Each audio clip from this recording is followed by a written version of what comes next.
Bonjour à toutes et à tous, bienvenue sur la chaîne Parole 2, la chaîne où je donne parole à des invités aussi inspirants qu'inspirés. Et aujourd'hui, je suis très heureuse d'accueillir Aurore Winmer, voilà, qui pour moi est une personne très inspirante, que je prends beaucoup de plaisir à suivre quotidiennement sur les réseaux sociaux. Alors Aurore, tu es coach, tu es auteur, tu es spécialiste de la Lune, tu es aussi, tu fais des formations, tu es praticienne holistique, chamanique, tu es plein de choses. Ça fait beaucoup. Merci déjà beaucoup voilà, d'être là. Je te remercie vraiment d'être là et pour ce moment. Et si tu as envie de te présenter un petit peu ou dire ce que tu veux. Merci Marie de m'accueillir dans cette interview. Bah, tu viens de donner pas mal de mots qui essayent de définir un petit peu tout ce que j'incarne. Euh, on va dire que moi, ce qui me tient à cœur, c'est d'utiliser la magie de la vie, la magie du vivant, de reconnecter chaque personne, chaque être à son intuition, à ses ressources, à son amour, à sa beauté intérieure, d'avoir des repères, des outils, des clés pour se sentir plus autonome, plus indépendant, plus libre, retrouver son pouvoir personnel et incarner ce que chaque personne est venue faire sur cette terre. Voilà, moi, ça me tient à cœur de pouvoir replacer chacun dans sa juste place, de juste incarner la lumière en fait sur Terre. Ok, merci. Et justement, c'est vrai que je pense on est dans une période un petit peu charnière où beaucoup de personnes aussi cherchent un petit peu sa place, où on a du mal à rayonner qui on est finalement, parce que tu vois, cette lumière. Alors, à ton avis, comment ça se fait qu'on ait autant de mal à incarner et à oser être qui on est? Je pense que ça prend racine dans pas mal de choses, mais on est déjà dans une société qui a du mal à glorifier, à valoriser vraiment la réussite. On a plutôt tendance à valoriser le travail dur. Voilà, on va plus valoriser un travail où il y a tout le temps des challenges, des galères à surmonter, etc., plutôt que de valoriser quelque chose où tout est fluide, où tout est facile, où tout est beau, où il y a de l'amour. Enfin, c'est comme s'il fallait qu'on trime pour que les choses aient de la valeur. Donc déjà, c'est pas évident de s'incarner dans une société comme ça. Euh, et puis, il y a aussi toute une notion où on laisse beaucoup de place à l'action tout le temps, au faire. Besoin absolument de meubler tous les espaces de notre vie, toujours besoin de plus de matériel, de plus de réussite, de plus d'argent. Et en fait, les gens se déconnectent complètement de leur intériorité et vont juste chercher à l'extérieur tout le temps. Donc ils vont chercher des sauveurs, ils vont chercher des coupables, ils vont chercher de la richesse, ils vont chercher du bien-être tout le temps à l'extérieur. Et en fait, ils ont complètement oublié qu'il y avait un intérieur. Et qu'on avait la capacité de se connecter à notre intuition, à la gratitude, de nourrir notre bien-être, de prendre du temps pour nous, de chérir les personnes qui sont déjà dans notre vie. Et voilà, je pense il y a eu un shift qui s'est passé et c'est ça qui fait qu'aujourd'hui, parfois, on a du mal à revenir à soi, en fait. Mm. Et est-ce que peut-être revenir à soi, ça pourrait faire peur? Est-ce que, tu vois, il n'y a pas une question de d'un coup aussi dans cette grande intériorité, il y a un vide plein, enfin, tu vois, le vide n'existe pas de toute façon. Est-ce qu'il n'y a pas quelque chose qui nous fait peur parce que du coup, enfin, qu'on cherche plutôt à fuir et avec ce que tu disais, tu vois, avec toujours consommer, toujours faire, toujours être, qu'il y ait toujours du bruit à l'extérieur de soi, tu vois, que ce soit, on occupe toujours un peu notre esprit pour éviter d'aller ressentir ce qui se passe dedans. Mm. Bah, oui, on s'est enfermé dans une espèce de dualité, en fait, où on choisit de voir que le bon, pas le mauvais, de voir que la Mm. réussite, pas l'échec, de voir que le plaisir et pas la souffrance. Donc, on est rentré dans une vision où on veut être que d'un côté, quoi. On veut être que du côté, entre guillemets, positif. Et on veut plus aller voir nos émotions, être face à soi en fait, de se rendre compte qu'il y a des trucs qu'on n'a pas digérés, qu'on n'a pas traversés, qu'on a des émotions à l'intérieur de nous. C'est encore une fois une question d'équilibre, c'est-à-dire que Tout à l'heure, on parlait d'extérieur et d'intérieur, mais on a aussi cette notion de tout le temps vouloir être d'un côté de la balance et de plus aller de l'autre côté. Et c'est ça qui fait que euh, on oublie qu'en fait on est tout. On oublie qu'on est en même temps généreux et en même temps il y a une part de nous qui est égoïste et que c'est OK parce que si on n'a pas cet égoïsme-là et qu'on est que généreux tout le temps, il va aussi y avoir un déséquilibre. Donc il faut accepter qu'on est l'un et l'autre à la fois sur toutes les polarités. Et l'être humain a tendance à vouloir être que d'un côté parce que c'est ce qu'il considère comme bon ou comme juste ou ce qu'on devrait être en fait. Oui, comme tu dis, je pense que c'est beaucoup la société qui transmet ces valeurs-là, très, très manichéen, quoi. C'est très les bons, les pas bons, le bien, le mal, la réussite, c'est ça. Et ça crée en même temps beaucoup de déséquilibres, beaucoup de gens qui sont un peu en quête de sens, qui peuvent se perdre. Il y a des burn-out, il y a le corps qui lâche aussi. Moi, je sais que j'aime bien quand même revenir au corps et je vois qu'aujourd'hui, il y a beaucoup le corps, hein. Souvent, ça passe par le corps. Mm. Et à la fois, c'est le corps souvent qui nous avertit, parfois aussi que là, il y a quelque chose qui est trop loin de qui on est. Toi, avant d'incarner un peu cette force tranquille et puis de vivre de tes rêves, parce que, alors moi, c'est vrai que c'est quelque chose qui me tient à cœur, parce que de dire ça et en te rencontrant et en te donnant la parole, qu'en fait, c'est possible. C'est pas quelque chose d'enfant gâté ou de, tu vois, c'est quelque chose de réel. On peut créer sa vie, on peut créer sa réalité. Et justement, est-ce que avant maintenant de mener la vie vraiment et de la créer sur mesure, tu vois, est-ce qu'avant tu étais aussi, toi, est-ce qu'il s'est passé, est-ce qu'il y a un avant et un après? Et est-ce qu'il y a eu voilà, quelque chose, un déclic, une personne, une rencontre, une situation qui t'a fait aussi shifter? Oh, il y a un gros avant et il y a un gros après. Ça, c'est sûr, c'est sûr, c'est sûr.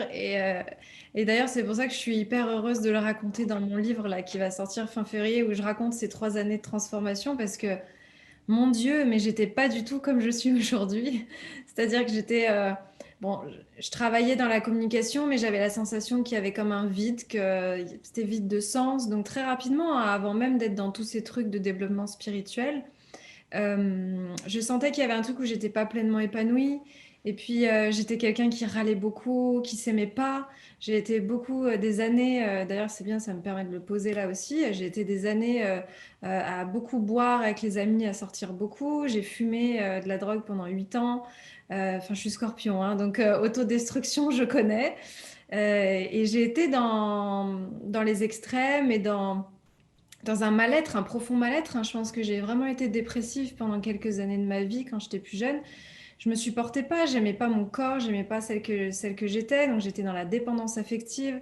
Je cherchais à exister à travers le regard des autres, à travers le regard des hommes. Je me suis pas du tout respectée dans plein d'espaces de ma vie.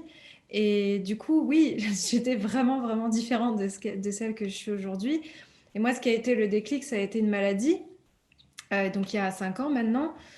Du jour au lendemain, juste après les attentats, ce truc a débarqué, qu'on n'a pas vraiment réussi à comprendre pourquoi ça venait. Donc c'était un syndrome d'origine neurologique d'origine inconnue. C'est drôle le mot d'origine inconnue. Mm.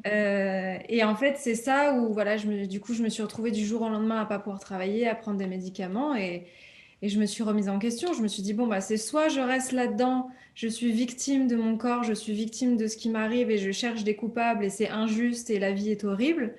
Ou alors je prends le contre-pied de ça. J'ai réouvert les livres de développement personnel de Frédéric Lenoir, etc., que ma maman m'avait offert il y a quelques années. Et j'ai cherché des alternatives naturelles pour le sevrage du médicament, etc. Et de fil en aiguille, bon, toi tu connais l'histoire, mais ça m'a mené vers la naturopathie, le blog, l'écriture et l'astrologie et tout ce que je fais maintenant aujourd'hui. Donc, en fait, on n'a pas le choix de ce qui nous arrive, parce que ça, c'est la vie qui décide, mais par contre, on a le choix de choisir comment on y réagit. Soit on se met dans une posture où on reprend notre pouvoir, on est responsable, ou alors on choisit de rester des victimes et de chercher à l'extérieur des sauveurs ou des coupables. Mm. Mm. Bah, finalement, ce syndrome, tu peux le remercier aujourd'hui aussi, non? Parce il t'a permis de peut-être justement d'accéder à ta lumière, ou en tout cas de voir un petit peu ton état global sur tous les plans et Mm. de réagir, de changer. Ah oui, je remercie ce syndrome fois 1000. Alors ça a été dur pendant un an parce que quand tu te sens vraiment pas bien et que tu peux à peine tourner une page de magazine, c'est vraiment difficile. Mais maintenant, avec du recul, bien sûr que je suis extrêmement heureuse d'avoir eu cette maladie et tout ce qui s'en est suivi et toutes les remises en question et les introspections et les expériences.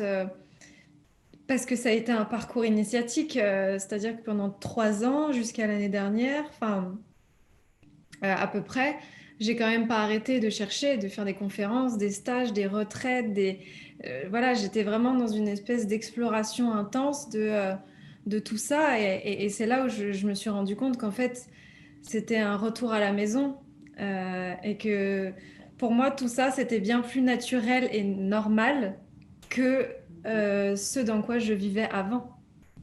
Mm. Et justement, ça me fait penser à plusieurs choses qui me viennent, mais t'étais quel style d'enfant? La petite Aurore, quels étaient ses rêves? Ou voilà, qu'est-ce qu'elle faisait toute seule dans sa chambre? De quoi elle Mm. rêvait?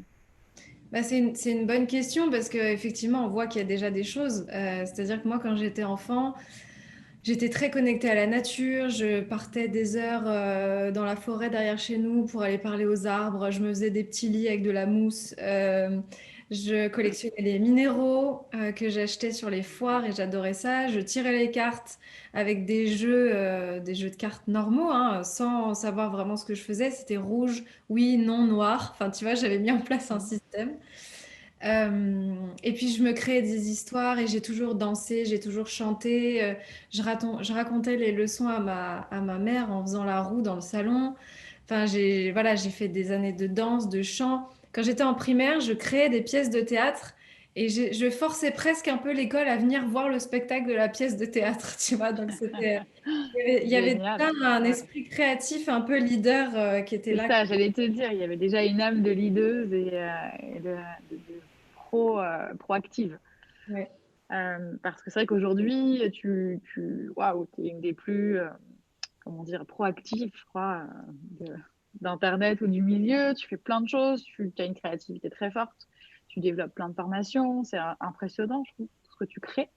Mais c'est important aussi de dire que derrière tout ça, maintenant que tu as trouvé ta place, c'est peut-être plus fluide, mais qu'il y a eu aussi des étapes difficiles, hein, des choses, on va pas se mentir, hein, sortir de sa zone de confort, voilà, se remettre en question, regarder ses souffrances, parce que ce soit physique ou mentale ou émotionnelle, il y a souvent de la souffrance qui nous pousse à aller chercher autre chose. Et tout ça, c'est vrai que sur les réseaux sociaux, on ne le voit pas souvent. On voit où les gens peuvent se dire, ah bah voilà, tout est simple, tout marche. Mais derrière, comme tu dis, c'est des années de quête, d'exploration, de stage, de travail sur soi, des moments aussi d'inconfort. Et je trouve que c'est bien de le rappeler.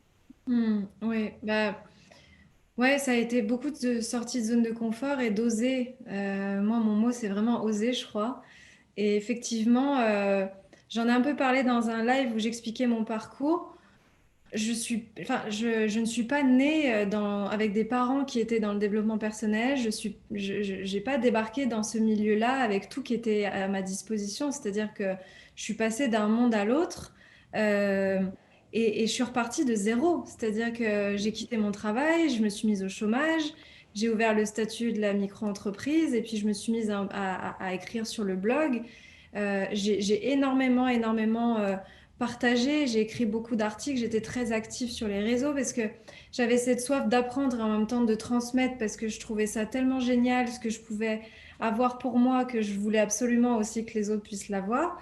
Mais ça m'a demandé effectivement beaucoup de travail et beaucoup de prise de risque, c'est-à-dire quand j'ai commencé à faire mes premiers ateliers, mes premières retraites, etc., bah, j'avais aucune sécurité de me dire que les gens allaient venir, que j'allais être bonne à ce que je faisais. Bien sûr qu'il y avait ces questions autour de la légitimité, etc. Mais en fait, je crois que moi, j'ai toujours été un peu dans le jeu du lion avec ma lune en lion qui se dit, moi, je m'en fous, j'y vais pour jouer. Et de toute façon, ça me fait kiffer et donc on verra bien ce qui se passe. Mais c'est clair et net que ça demande des prises de risques et même tous les investissements que j'ai faits. Je me rappelle qu'il y a 2 ans et demi, j'ai quand même payé ma retraite au Pérou et au Népal que j'ai fait à 2 mois d'intervalle. J'ai tout lâché en 3 jours. Il y en avait pour au moins 4 000 euros. Et en fait, c'est des retraites qui ont changé ma vie. qui ont changé ma vie, qui m'ont ouvert les portes du Népal où j'ai fait une retraite derrière, le Pérou qui m'a permis d'être aussi celle que je suis aujourd'hui. J'ai rencontré mon ancien amoureux indien qui m'a permis d'aller en Inde où j'ai fait aussi une retraite. Enfin, il y a tellement de choses qui se sont ouvertes avec des prises de risques, mais il y a eu des prises de risques. Et c'est clair que c'était pas toujours confortable, quoi. Et ton conseil, alors qu'est-ce que ce serait si, par exemple, là, ceux qui nous regardent, ils sentent qu'il y a un appel, tu vois, on le sent souvent quand notre vie, elle ne nous convient pas, mais qu'il y a une intuition ou quelque chose qui nous dit, si, tu peux vivre, tu peux créer une meilleure vie, il y a d'autres choses, un autre environnement, une autre façon de vivre, de travailler, de gagner de l'argent qui est là, qui est possible. Par quoi on commence quand on est un peu bloqué, tu vois? Moi, souvent, ce que j'invite à regarder déjà, c'est d'aller au bout de la peur et de se dire et au pire. Parce que souvent, on se fait des scénarios où on rentre dans nos peurs et on se fait toute une montagne d'un truc, alors qu'en fait, si on se dit et au pire, bon bah au pire quoi? Je reprends un boulot alimentaire. Au pire, je vais vivre chez mes parents pendant 6 mois. Au pire, je revends des trucs. Enfin, en fait, on se fait toute une montagne du matériel auquel on est accroché, mais au pire, c'est pas si grave. Donc déjà, essayer de ramener les choses un peu au premier plan, d'observer si c'est des histoires qu'on se raconte, si c'est pas juste des scénarios catastrophes qu'on a dans nos têtes, et puis de regarder un peu nos croyances aussi, parce que parfois on a la croyance qu'on n'est pas légitime, qu'on mérite pas, etc. Et c'est ça, c'est nos croyances qui nous bloquent le plus. Euh, alors que quand on dépasse la croyance et qu'on commence à oser et à se dire mais en fait il y a peut-être moyen que ça fonctionne, il y a des choses qui s'activent. Donc regarder les croyances, regarder les peurs, se demander au pire qu'est-ce qui se passe, et puis pas regarder la montagne comme un énorme truc où il faut tout de suite atteindre le sommet. C'est-à-dire qu'avant de monter une montagne, il y a des étapes. Il y a un premier refuge, il y a un deuxième, il y a un troisième. Donc plutôt que de se dire il faut absolument que j'atteigne le sommet tout de suite, comment est-ce que je peux aller atteindre les refuges d'abord? Arrêter de tout de suite mettre la barre trop haut et en fait faire les choses tranquilles, une chose après l'autre. Ouais, et puis est-ce que finalement, en plus, ces refuges, c'est pas plus intéressant que le sommet? Souvent, c'est des étapes qui sont parfois super confortables. En tout cas, on peut être bien accueilli, bien manger, bien dormir, tu vois. Est-ce que dans la vie, toutes ces étapes, est-ce que le chemin aussi, c'est aussi important que le sommet? Mais le chemin, c'est les étapes en fait. Parce que C'est ça. si on Ouais. t'amène tout sur un plateau aujourd'hui en te disant, voilà, ça c'est ta vie, ça va se passer comme ça, et au bout, tu seras là et tu auras fait ça. C'est chiant. On n'a pas envie de Mm. savoir, en fait. Nous, ce qui nous anime, c'est de justement se rendre compte que la vie, c'est les étapes, c'est le chemin, et là où on va ressentir le bonheur, c'est quand on va véritablement savourer les étapes et qu'on va Et oui. reconnaître Mm. toute la beauté de chaque étape et on va avoir de la gratitude pour chacun de ces refuges où on va passer du temps parce que c'est véritablement là qu'on va avoir le bonheur. C'est pas quand on sera au sommet et que parce qu'en fait on sera jamais au sommet. L'être humain il est jamais satisfait. Il veut toujours Mm. plus, plus loin, plus d'épanouissement, plus d'argent, plus de richesse, plus de plaisir. Donc ça sert à rien de se dire que quand on sera au sommet on sera heureux parce que c'est faux. C'est si on apprend à apprécier les étapes qu'on est pleinement heureux. Finalement, c'est apprécier l'instant présent aussi, cette idée de revenir à... Alors, c'est vrai que dans la spiritualité, on parle beaucoup de ça, et revenir à l'instant présent parce que, je sais pas si tu es d'accord avec ça, mais qu'en fait, le passé n'existe pas, et puis le futur non plus. En fait, il n'y a que l'instant. D'ailleurs, la question du temps aussi, voilà, on pourrait en parler des heures, mais la question du temps, c'est un peu une création du cerveau ou de l'humain, mais la linéarité du temps n'est pas relative. C'est-à-dire que les sciences, la physique quantique nous le montrent bien.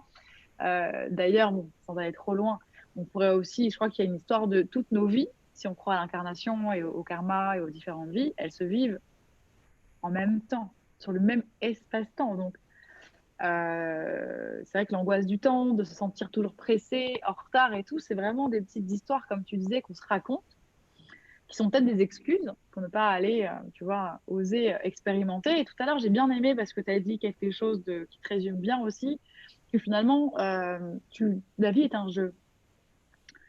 En mode crash test et on lance et on vit et on découvre et on partage. Et en fait, euh, justement, si la vie est un jeu, un terrain de jeu extraordinaire où tout est un peu possible, euh, toi, la spiritualité, justement, tu la définis comment? Je sais que façon vivante, incarnée, tu vois, mais pour moi, ça me fait penser à ça. La vie est un jeu. On est là, voilà, à quoi ça sert finalement? de vivre et de passer ces étapes et de se dépasser et tout ça. Bah, il n'y a pas très longtemps, j'ai regardé une vidéo avec une formation où il expliquait qu'il y avait trois types de bonheur. Il y a le bonheur des expériences qu'on vit, le bonheur de l'apprentissage, d'apprendre des nouvelles choses, et le bonheur de la réalisation, de passer des caps, de l'épanouissement, de l'amélioration de soi en fait. Et on se rend compte que si on n'est que dans le bonheur des expériences, c'est là où on va tout le temps chercher le plaisir, tout le temps. C'est-à-dire que, tu vois, tu vis un voyage magnifique, tu es trop content, tu le partages sur Instagram, et puis après, bon, bah, je veux autre chose, qu'est-ce qu'on fait? Alors tu savoures même pas vraiment l'instant présent. Donc là où le bonheur se place vraiment, c'est dans ce qu'on apprend et dans nos évolutions. C'est-à-dire que quand on se rend compte qu'on apprend quelque chose de nouveau, déjà c'est stimulant, ça renforce notre confiance en nous et l'estime qu'on se porte. Et quand on est dans ce bonheur de l'épanouissement et de l'évolution et qu'on voit qu'on a grandi, qu'on a appris, qu'on n'est plus la même personne qu'on était, il y a un profond sentiment de réalisation de soi, de plénitude. Et là, c'est le bonheur spirituel parce que c'est notre âme qui en fait se rend compte qu'elle est en train d'évoluer. Et vu que la seule chose qu'on est venu faire dans cette incarnation et dans toutes les autres, c'est d'évoluer, c'est de transcender des blessures, de grandir en fait et de tout le temps augmenter notre fréquence vibratoire et de devenir à chaque fois euh, pure lumière et pur amour en transcendant nos expériences difficiles. C'est forcément dans ce bonheur-là qui sera plus durable et beaucoup plus intense parce que là, on est pleinement connecté à notre âme et à ce pourquoi on est là. Donc, je pense que la spiritualité, c'est ça, c'est en fait comment est-ce que je retrouve cette capacité à me sentir tout le temps en amour, à me sentir tout le temps dans la joie, tout le temps dans la gratitude, tout le temps dans l'épanouissement, dans le fait que je sens que ma vie, elle a un sens, que je sais pourquoi je suis là et de me voir évoluer, de me voir évoluer, de me voir transcender les difficultés, surmonter des obstacles, avoir des prises de conscience, me libérer de mes anciens schémas, guérir mes blessures. Et en fait, ça, les choses qui nous apportent le plus de bonheur. Waouh, ça vibre fort en tout cas. Ouais, merci. Et du coup, le karma, toi, tu l'expliquerais comment, comme ça, simplement? Ah, pour moi, le karma, c'est un peu le programme informatique, entre guillemets, qu'on a engrammé dans notre âme. Et en fait, ça va juste nous dire, bah voilà, toi, ton âme, elle a eu telle et telle expérience. T'as pas réussi à les transcender. Bon, bah, c'est dans cette vie-là, on va voir si tu arrives à les transcender, quoi. Parce que l'objectif, c'est de transcender tout ça pour à chaque fois se rapprocher au cœur qui est l'amour et la lumière. Donc, si par exemple, dans tes vies passées, tu as été abandonné, tu avais un parent qui a été violent et qui t'a rejeté. Bon, bah, ton âme, elle doit faire l'expérience du pardon, de la guérison, de retrouver l'amour à l'intérieur de soi, etc. Si c'est pas fait dans une de tes vies, tu vas venir l'expérimenter dans celle-ci. Et tant que tu vas pas l'avoir transcendé, même dans cette vie-là, ça peut même revenir plusieurs fois. C'est pour ça que tant qu'on n'a pas compris un truc, ça revient. Oui, mais d'ailleurs, ça revient dans la vie courante aussi, enfin dans la vie d'ici, les Oui, c'est ça. schémas. Ça revient d'une vie à l'autre et ça peut aussi revenir tout le temps dans cette vie-là parce que si c'est un karma vraiment important pour toi que tu dois transcender et que tu le fais pas, ça revient, ça revient, ça revient, ça revient. Ça me fait penser aux relations ou aux personnes qui changent de compagnon tout le temps, mais qui ont toujours la même problématique, en fait. Parce que, justement, il y a quelque chose à régler. Et moi, c'est vrai que je le vois comme ça aussi. J'ai l'impression que la vie, elle te met sur un plateau des opportunités, des rencontres, des personnalités pour que tu puisses aller travailler justement et évoluer, te challenger et puis pour te libérer et passer à autre chose, comme tu dis, hop, et enfin voilà, comme un étage supérieur, un niveau supérieur, un peu comme dans un jeu vidéo. Alors ce serait quoi le dernier niveau? Le but, c'est quoi? C'est de s'élever, puisqu'on est source et lumière, tu vois, on est déjà lumière et amour, on l'a un peu oublié, puis on le réexpérimente dans notre corps en tant qu'humain. Mais Bah, voilà, le but, quoi. ouais, Je pense que le on but, est amour et lumière sur le plan divin, mais l'idée c'est d'être amour et lumière dans notre humanité. Donc, la Ah ouais. véritable spiritualité, pour moi, c'est d'être profondément dans la connexion du cœur et dans l'ouverture du cœur. C'est-à-dire que pour moi, l'éveil, il est atteint à partir du moment où tu n'es qu'amour, où tu es capable de tout accueillir, où tu es capable de tout embrasser, tout ce que la vie t'envoie. Ça, pour moi, c'est Ouais. l'éveil, tu vois. C'est pas de voir les auras ou de méditer pendant des heures. Ça, pour moi, ça n'a rien à voir. C'est juste un des axes le fait de développer un de nos sens, tu vois, de notre extrasensorialité. Mais c'est absolument pas le but de l'éveil. Pour moi, en tout cas, l'éveil, c'est l'éveil du cœur. Donc, vu que notre divinité n'est qu'amour, c'est comment est-ce que je peux être capable d'être constamment dans cet amour? Et on n'en est pas encore là, vu que on sent bien qu'on y va un petit peu tous ensemble dans certains espaces de la société, mais il y a encore du boulot. Mais je pense que le but ultime, c'est ça, c'est que l'humanité entière soit dans l'amour. Et Donc, ben, comme tu dis, il y a encore du boulot. Il y a encore du boulot. Ouais. Et puis chacun son rythme. Après, je pense qu'on est tous un aussi, donc on est tous là pour œuvrer, même si il y en a qui n'ont pas l'air, ils font partie de nos polarités. Et puis on a besoin de tout le monde aussi dans bien sûr, mais il y a cette des êtres aventure. qui sont tellement spirituels et qui sont pas du tout dans le domaine de la spiritualité. Ouais, bien sûr, plein. Et- mais bien sûr, Ouais. des mères de famille, des pères, des chefs cuisiniers, des gens qui ont des maisons d'hôtes. En fait, dans tous les corps de métier, il y a des gens qui sont extrêmement spirituels et qui n'ont juste pas besoin de passer par Par le les mots dialogue, aussi. voilà, par le Ouais. mot qui va définir tout ça. Mais en fait, il y a des gens qui sont déjà extrêmement connectés à l'amour et au cœur naturellement. Bien sûr. Mais moi aussi, souvent, je prends l'exemple, tu vois, que quand tu peux faire du pain ou faire n'importe quoi, en fait, une boulangère, si elle met de l'amour dans ce qu'elle fait, imagine l'amour qu'elle distribue, quoi, par le pain, par les gâteaux, enfin, peu importe, en fait, par quoi. Ouais, on œuvre tous. Non, non, c'est chouette. Et je sais aussi que le chamanisme, pour toi, a une place importante, et j'imagine que ça a dû ouvrir aussi ton cœur et cet amour du vivant qu'on partage. Ouais, le chamanisme est encore, je me considère encore vraiment bébé poussin sur le domaine parce que moi j'ai une immense reconnaissance et vraiment un grand respect de toutes ces traditions ancestrales qui portent tellement. Mais effectivement, moi, ce que ça m'a apporté, je pense que c'est plus de me reconnecter au fait que tout était énergie, que tout était magie. Ça m'a aidé à me reconnecter à mon intuition et donc du coup à plus me faire confiance dans mes prises de décision, dans ce que je perçois chez les autres, dans mes liens, dans mes relations, etc. Ça m'a permis de me reconnecter avec ma voix parce que moi j'adore chanter, j'utilise beaucoup la voix dans ce que je pratique. Le son, la musique, ça a toujours fait partie de ma vie. Et voilà, moi, le chamanisme, ça m'a permis d'aller réouvrir ces portes-là pour en fait retrouver véritablement qui j'étais. Et effectivement, il y a cette notion de respecter le vivant, respecter la vie, respecter la nature, honorer les saisons. Il y a tellement d'enseignements merveilleux qui sont connectés aux traditions ancestrales. On pourra en parler pendant des jours et Mm. des jours. Ouais, c'est clair. Mais bon, quand tu parles de ça, cycle des saisons, du vivant, de la magie, tout ça, le mot magie, j'ai tilté. C'est que moi, j'aime beaucoup l'archétype, cette énergie de la sorcière. Et on en a parlé d'ailleurs un moment. Et oui, pour toi, est-ce que les sorcières, alors qui sont les sorcières modernes? Bah pour moi, les sorcières modernes, c'est celles qui se rendent compte qu'en fait, elles sont puissantes, qu'elles ont la capacité de se connecter à la nature pour se créer des remèdes, de se connecter à leur corps énergétique pour s'auto-guérir et accompagner la guérison de leurs proches. C'est celles qui se reconnectent à leur voix, à leur corps, à leurs mouvements. Euh, voilà, c'est tout ça. En fait, c'est reprendre possession de notre nature de femme puissante.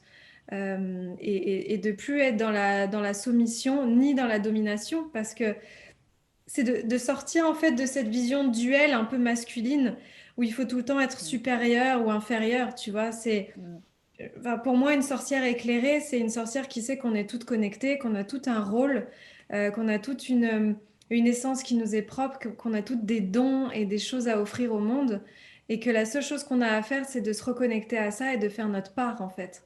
C'est comment on se met au service, comment tu te mets au service de la vie à travers tes qualités et tes dons et de plus être dans cette vision de comparaison, parce que c'est encore très présent, hein, même dans le milieu de la Mm, spiritualité, hein. Euh, bien sûr. on a tout le temps le besoin de cette comparaison, de faire mieux que l'autre, de réussir mieux que l'autre, alors que quand on est toutes en lien et connectées dans une véritable sororité et qu'on s'entraide, c'est là où la véritable magie, elle prend sens. Et c'est bien pour ça qu'on adore avoir ces échanges-là entre nous, c'est qu'en fait, on se nourrit mutuellement les unes les autres et c'est très riche. Oui, c'est clair. Et puis je pense en plus que c'est comme ça que la guérison aussi et l'équilibre féminin-masculin, donc avec toutes les polarités, va aussi se créer à l'intérieur de nous et en remettant un peu de puissance dans nos liens, en fait. C'est vrai que c'est assez magique. Quels sont tes pouvoirs magiques, toi, Aurore? Parce que je sais que tu en as plein, mais Mais pouvoir magique, ouais. les pouvoirs magiques, écoute, moi j'utilise beaucoup le chant. Je sais que quand j'anime des pratiques de respiration, de breathwork, quand le chant me traverse, il se passe quelque chose dont j'ai même pas conscience. Donc moi, je sais que le chant, ça fait vraiment partie de mes médecines. Euh, la présence, tu vois, juste la présence, le toucher. Ensuite, moi, je suis très connectée aux pierres et à l'astrologie. Donc moi, j'aime beaucoup, beaucoup utiliser les astres, les énergies de la lune pour transmettre des messages. Et je pense qu'une autre de mes médecines aussi, c'est l'écriture, la canalisation. Je ne sais pas comment ça se passe, mais voilà, je sais que depuis toujours, depuis toute petite, hein, je crois que j'ai dû avoir au moins 12 blogs. J'ai toujours écrit de la poésie, des chansons. Voilà, les mots pour moi, ça a une très très grande puissance et parfois j'écris des choses dont j'ai même pas vraiment la compréhension, qui entrent en résonance avec pas mal de monde et quand j'écris mes livres et que je les relis après, j'ai l'impression que c'est même pas moi qui les ai écrits. Enfin, c'est assez rigolo. Donc je pense que ça peut être à peu près tout ça. Et comment ça marche, cette canalisation, justement? C'est-à-dire que t'écris et puis, hop, c'est comme si c'était un peu automatique, un peu comme l'écriture automatique, ou est-ce que tu t'entends des mots, tu as des sensations? Comment tu le vis? Non, en fait, j'utilise quand même mon mental parce qu'il y a aussi cette croyance que le mental est notre ennemi quand on fait des choses intuitives. Mais en fait, c'est faux. C'est-à-dire que, je sais pas, j'ai envie d'écrire une poésie sur un sujet. Bon, bah, j'écris la première phrase qui me vient et puis en fait, je laisse venir l'inspiration et effectivement, j'ai les mots qui viennent et souvent avec les rimes parce que moi, j'aime beaucoup écrire Mm. avec des rimes. Et naturellement, ça vient tout seul. Donc, ça passe par mon esprit, ça passe par ma pensée, parce que forcément, si j'y pense, c'est qu'à un moment, ça vient. Et puis parfois, je vais me poser un peu, je vais attendre, je vais chercher un mot, je vais revenir. Puis, donc, souvent, ça sort quasi tout d'une traite. Et puis après, je relis et je modifie peut-être un ou deux trucs. Ouais. Euh, mais voilà, c'est comme ça. Et puis je pense que c'est comme tout, à partir du moment où on pratique, tu vois. Moi, j'écris beaucoup, beaucoup, beaucoup depuis que je suis enfant.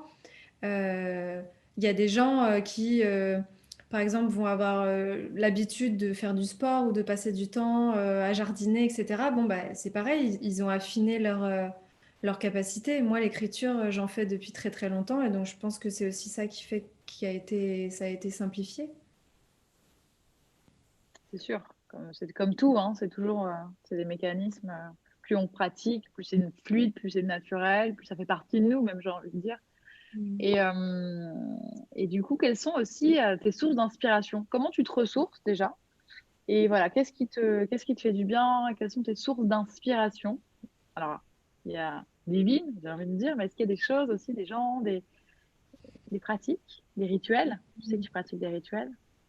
Oui, alors bon, alors mes pratiques de ressourcement, moi, ça va beaucoup passer par ma sphère affective. Moi, ça me fait du bien de passer du temps avec mes amis, avec mon compagnon, voilà, d'être un petit peu dans le cocon de l'intime. C'est vraiment dans ces espaces-là, moi, que je me ressource et que je me dépose. La musique, beaucoup. J'écoute beaucoup de mantras chez moi. Je fais un petit peu du yoga intuitif aussi parce que je suis formée, donc souvent je réfléchis pas trop, je me mets au sol et puis je fais des choses très proches du sol pour vraiment me déposer parce que on est beaucoup dans la tête quand on travaille à son compte, donc descendre un peu. Mm. Euh, Et puis, ouais, moi j'aime bien prendre des temps pour mettre de l'harmonie, tu vois, faire un petit peu de déco, allumer des bougies, remettre de l'ordre chez moi. C'est un peu ma façon que les choses soient posées. Et puis à travers la nature, bon, le 2020 n'a pas été une grande année Ouais. pour ça, mais sinon la nature, le voyage, j'adore voilà, changer d'atmosphère et d'environnement. Et au niveau de mes inspirations, c'est vrai qu'il y en a beaucoup. Il y en a beaucoup. Moi, je suis très inspirée par toutes les femmes déjà qui sont dans leur pouvoir personnel, qui invitent, tu vois, à reprendre ce pouvoir. Donc, bon, Anne-Claire, mon amie avec qui je suis devenue maintenant associée, forcément, Ouais, équivalent. pour Pawa, ouais. Oui, Faites-le avec de Kawa, nous parce que c'est super important. effectivement, ouais, si tu voudras en parler à la fin. Mais en tout cas, il y a aussi des équivalents aux États-Unis de coachs, tu vois, inspirants comme Marie Forleo, Ouais, j'adore. Mm. Tony Robbins, qui est un peu trop dans son truc américain parfois, mais même je trouve que c'est inspirant. Gabby Bernstein, tu vois, Mm. qui est aussi une américaine que j'aime beaucoup. Enfin, aux États-Unis, ils sont bons pour arriver à allier vraiment ce côté inspiration, coaching, de mettre en place une énergie, etc. Et après, en France, bien sûr, il y en a plein des personnalités. Moi, bon, déjà, j'ai plein d'amis qui incarnent tout ça, quoi. Mais moi, celles qui me touchent le plus, c'est vraiment euh, bah, celles qui sont profondément authentiques, tu vois, comme toi, authentiques, vulnérables, euh, qui partagent autant des enseignements que des expériences de vie. Voilà, moi j'aime les personnes qui sont quand même humbles et c'est cette juste dose et ce juste mélange d'humilité et en même temps de pouvoir personnel, tu vois. C'est-à-dire qu'on peut tout à fait être dans notre puissance sans avoir à prendre le pouvoir sur qui que ce soit. Et on peut tout à fait être dans notre puissance tout en étant humble. Et moi je trouve que c'est ces personnes qui incarnent ça, c'est celles-là qui m'inspirent vraiment. En tout cas, moi c'est ça que j'ai envie d'incarner. Bah, je crois que tu le fais bien. En tout cas, ouais, merci beaucoup. Euh, non, c'est passionnant. Après, on pourrait parler des heures, il y a tellement de sujets.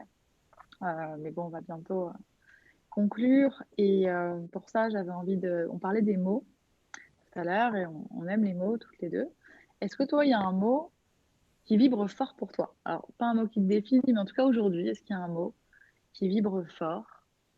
Et quel est-il? Moi, le mot qui vibre pour moi, c'est l'alchimie. Et ça va être le nom de ma nouvelle, de la formation que je vais faire l'année prochaine. C'est l'alchimie. J'utilise beaucoup le mot alchimie, alchimie, transformation, transmutation. Parce que pour moi, on est dans une époque où il faut qu'on transforme le plomb en or. Il faut qu'on aille voir nos ombres pour les transformer en lumière. Il faut qu'on se rende compte que ce qu'on considère de moche, ça peut être beau. Que ce qui peut être pesant peut redevenir léger. Et pour moi, c'est ça l'alchimie, c'est transformer ce qui semble être négatif en quelque chose de positif.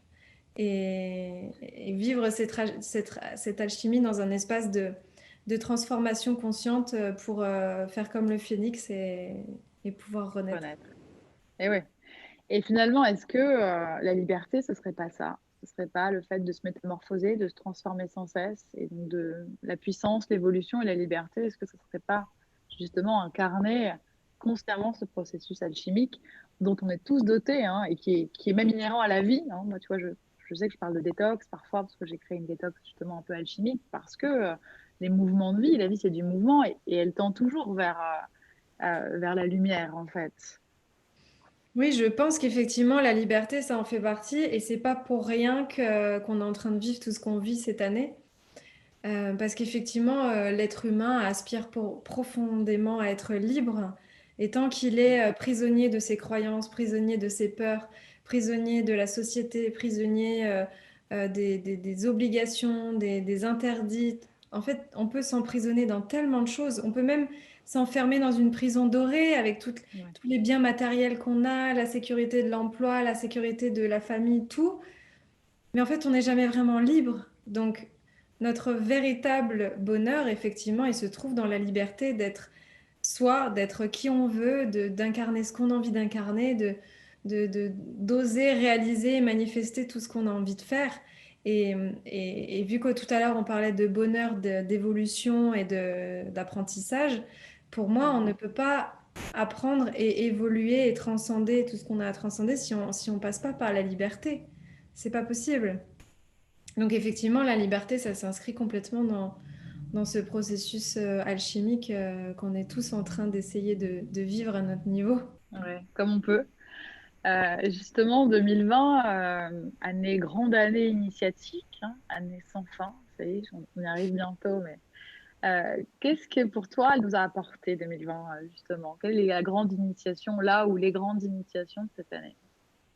Et bien justement, tu vois, cette notion de liberté, euh, parce qu'il y a tellement eu d'interdits que je pense que c'est ça qui a commencé à déclencher des prises de conscience chez les personnes.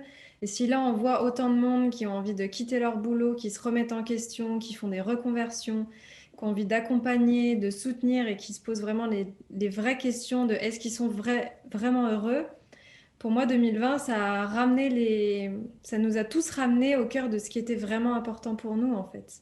L'essentiel, tu veux dire? Revenir à l'essentiel, revenir à avec qui on a vraiment envie d'être quand on peut être avec des gens. Qu'est-ce qu'on a vraiment envie de faire dans notre travail quand on peut avoir la liberté de travailler et de faire ce qu'on veut?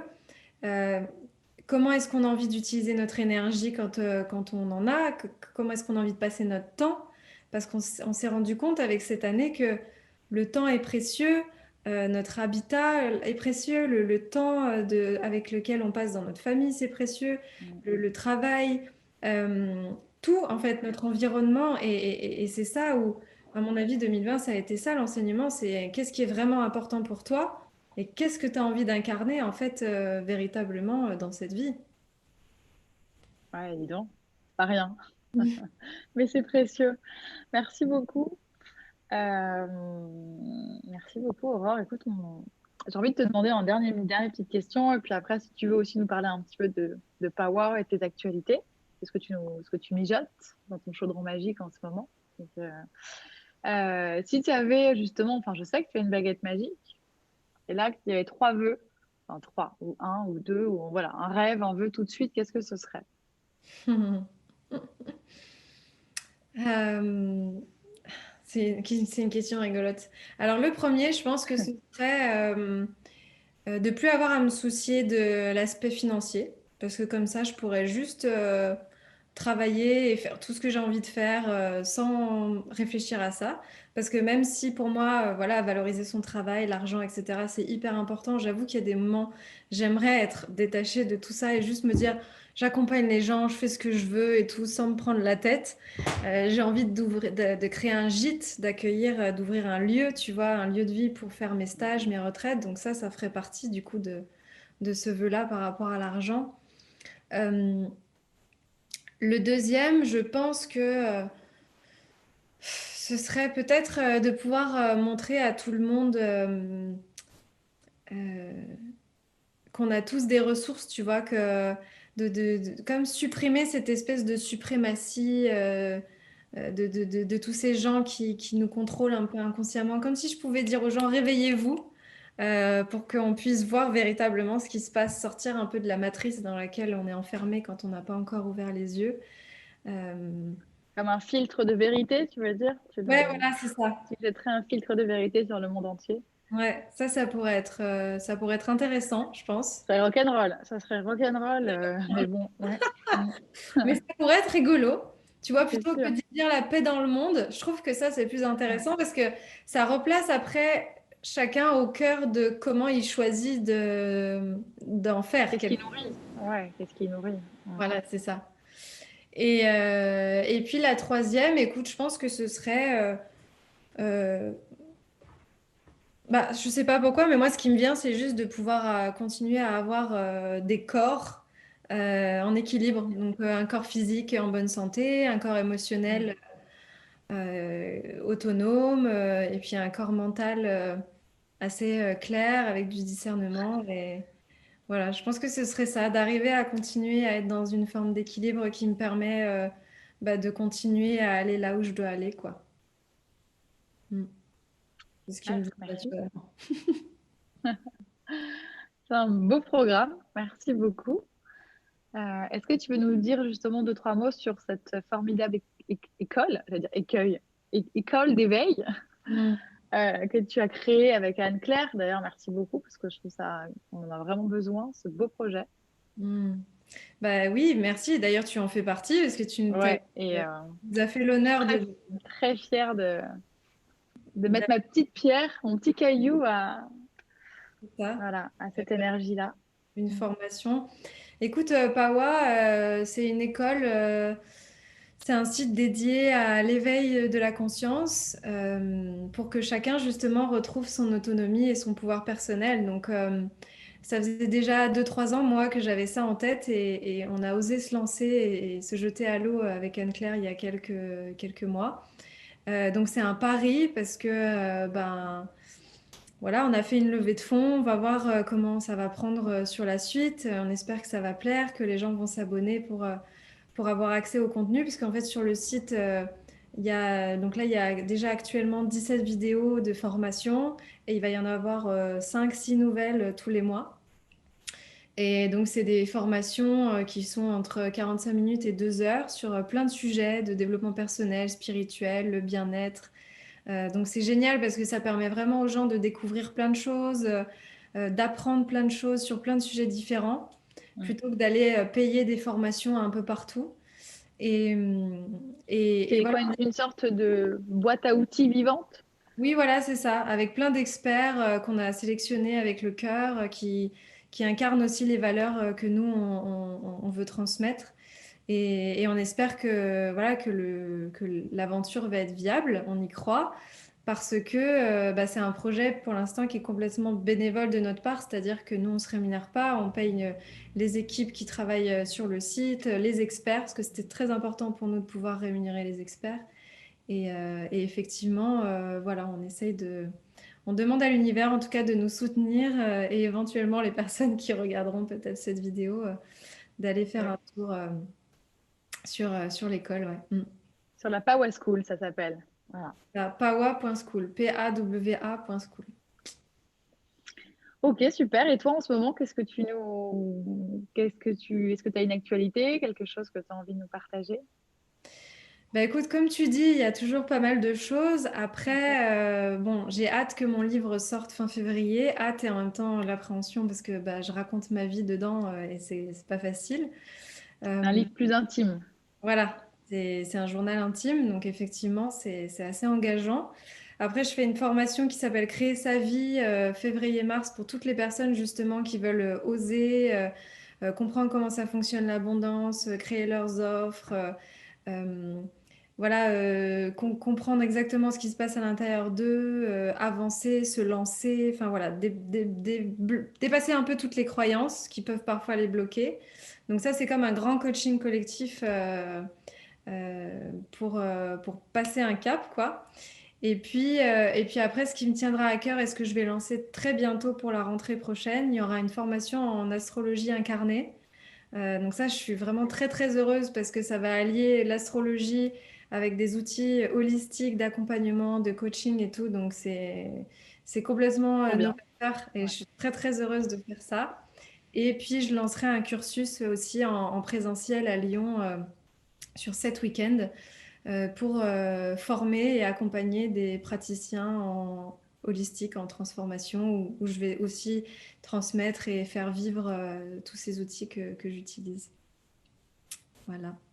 Génial. Bah, merci pour tout ce que tu apportes au monde et merci aussi pour cet échange, tout ce que tu as transmis là.